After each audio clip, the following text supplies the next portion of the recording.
retrouvons notre correspondant Daniel Haïk. Bonjour Daniel, Boker Tov, et nous commençons ce journal par un point sécuritaire après un raid aérien israélien contre la bande de Gaza.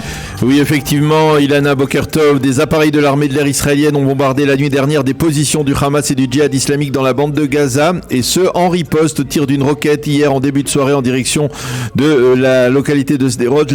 La roquette a été interceptée par d'hommes de fer, mais l'alerte rouge s'est déclenchée dans la localité et dans ses environs, provoquant un petit vent de panique. Selon des sources militaires israéliennes, ce sont 2 usines de production de missiles et d'armes qui ont été ciblées et détruites par les appareils israéliens, et l'on affirme que ce raid a durement affecté la capacité du Hamas à se renforcer militairement. Pour Israël, c'est le Hamas qui doit endosser la responsabilité pleine et entière de ce qui se passe dans la bande de Gaza, et c'est lui qui paiera le prix de ces violations.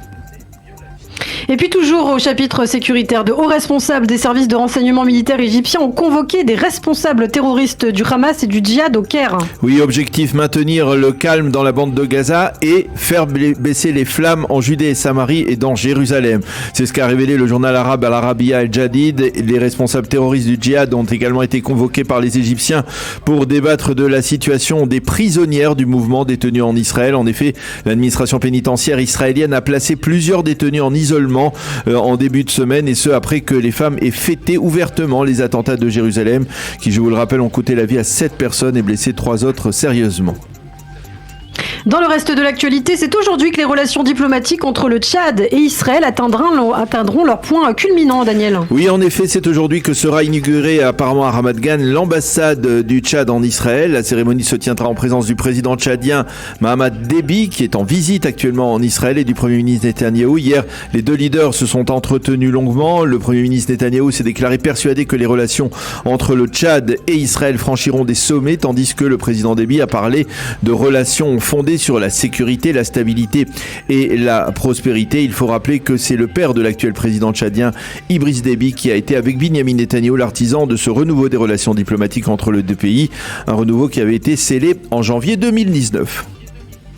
Et puis on apprenait que le Tchad n'est pas le seul pays africain à vouloir se rapprocher d'Israël. Oui, selon certaines sources fiables, le Soudan devrait lui aussi rejoindre sous peu les accords d'Abraham. Il en a été question lors des rencontres à Jérusalem entre Binyamin Netanyahou et le secrétaire d'État américain Anthony Blinken. Je vous rappelle que le Soudan avait déjà annoncé son adhésion aux accords d'Abraham, mais qu'il n'avait pas pris part à la signature des accords sur les pelouses de la Maison-Blanche il y a de cela 2 ans et demi, en présence de l'ex-président Donald Trump, de Binyamin Netanyahou et des chefs des diplomaties des Émirats et du Bahreïn.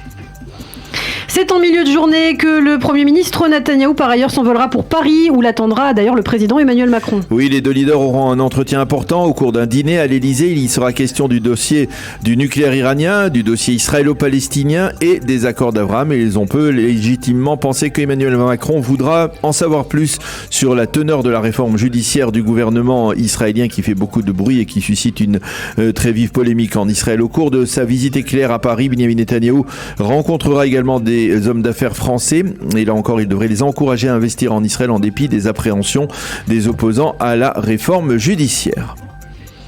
Et puis enfin, nous terminons par le dossier de Han el-Ahmar. Oui, Han el-Ahmar, il s'agit de ce village bédouin construit illégalement près de Mishor Adoumim, dans le nord-est de Jérusalem, un village dont la Cour suprême israélienne réclame depuis près de 3 ans la démolition. Il s'avère que le gouvernement de Binyamin Netanyahou a réclamé hier une prolongation de 4 mois de la dérogation permettant de surseoir à cette destruction. Dans l'entourage de Binyamin Netanyahou, on justifie cette requête de report par la visite cette semaine d'Anthony Blinken et par les risques d'embrasement en Judée et Samarie à l'approche du Ramadan.